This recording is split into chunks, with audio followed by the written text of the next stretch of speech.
Actuellement, il semble qu'il n'y ait plus de contrôle pour l'ancien régime à Damas, et l'Occident s'en réjouit vraiment. La joie avec laquelle il est rapporté que le régime d'Al-Assad a été évincé est très révélatrice. C'est quelque chose vers quoi Washington travaille depuis plus d'une décennie maintenant.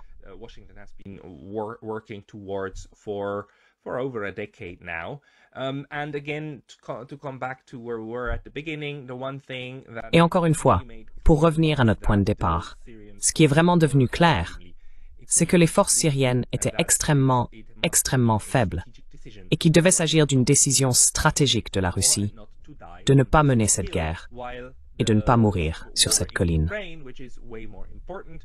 Alors que la guerre en Ukraine, qui est bien plus importante pour les Russes, est bien sûr en voie d'être gagnée par la Russie, Moscou a probablement dû faire ce calcul stratégique de ne pas essayer de surinvestir dans ce théâtre. Après tout, ce qui en ressortira est une question de conjecture. Et je pense que les États-Unis devraient être le premier de tous les pays à comprendre les dangers de donner du pouvoir à un groupe terroriste.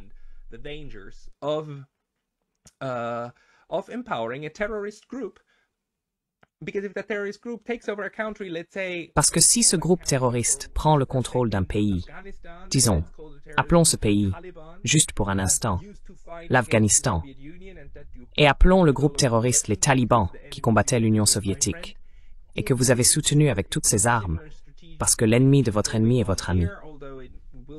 S'il y a une réflexion stratégique similaire ici, bien que cela soit passé par la Turquie, alors le danger, et ce qui peut en découler, serait imminent. En dehors du fait que ce groupe, le THS, est tout sauf un front uni. Il est divisé en différents groupes et qui a le commandement stratégique sur tous. Et s'il y a un commandement stratégique, c'est à deviner. De plus, si l'influence de la Turquie sur eux est toujours ce qu'elle était, cela reste également en question.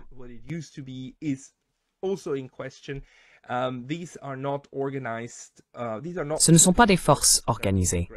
Ce ne sont pas des forces militaires intégrées de la manière dont les forces américaines, russes ou même iraniennes le sont, sous une chaîne de commandement et des structures très claires.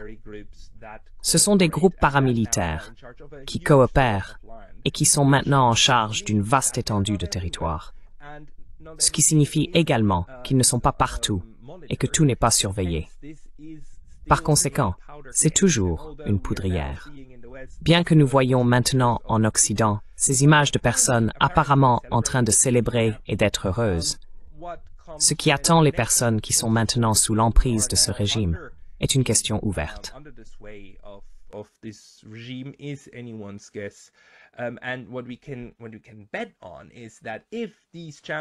Et ce, sur quoi nous pouvons parier, c'est que si ces champions de l'Occident collectif vont mettre en œuvre des lois et des punitions draconiennes, alors nous n'entendrons plus parler d'eux dans ces mêmes médias grand public.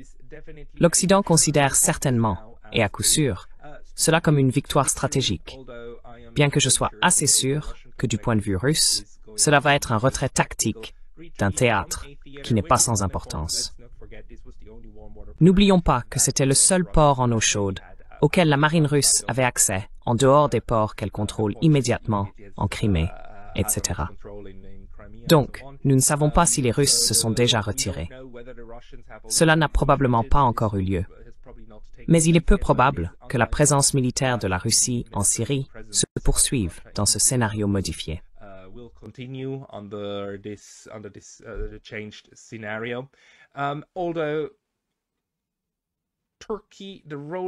Bien que la Turquie, le rôle de la Turquie et le fait que la Turquie ait également collaboré avec la Russie dans une certaine mesure, le fait que la Turquie essaie de devenir un État partenaire des BRICS et le rôle de la Turquie en ce qui concerne la Crimée et la pression que la Russie peut encore exercer sur elle, décideront également de quelque chose.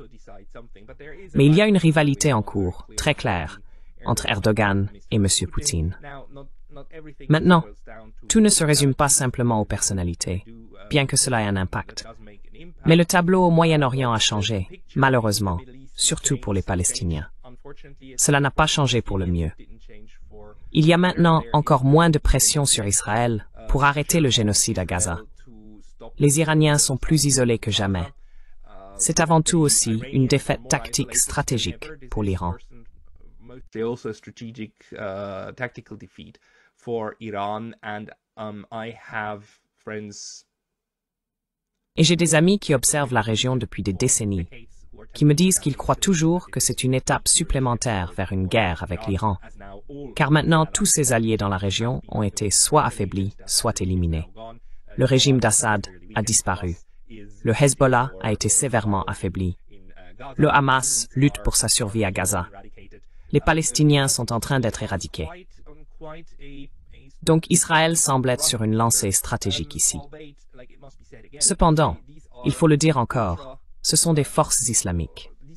Je veux dire, ce front est le successeur d'Al-Qaïda. J'ai du mal à comprendre comment ce groupe terroriste veut conclure un accord avec Israël. Je ne peux vraiment pas y croire. Et je vais essayer de trouver quelqu'un pour m'expliquer cela, ou qui comprend beaucoup mieux cette dynamique.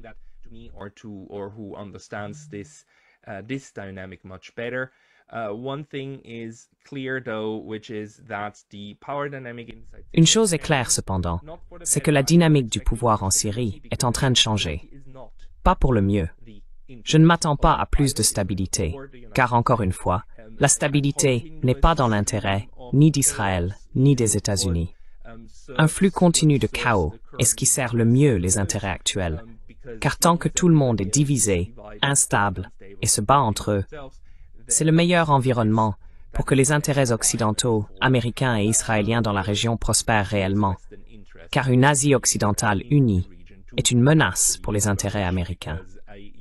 Nous continuons à observer ce qui va se passer, mais il me semble peu probable que nous entendions beaucoup plus du régime Assad et qu'il s'agisse plutôt des Russes et des Iraniens qui vont maintenant gérer un équilibre des pouvoirs modifié au Moyen-Orient. Cette sera Thank you for your attention.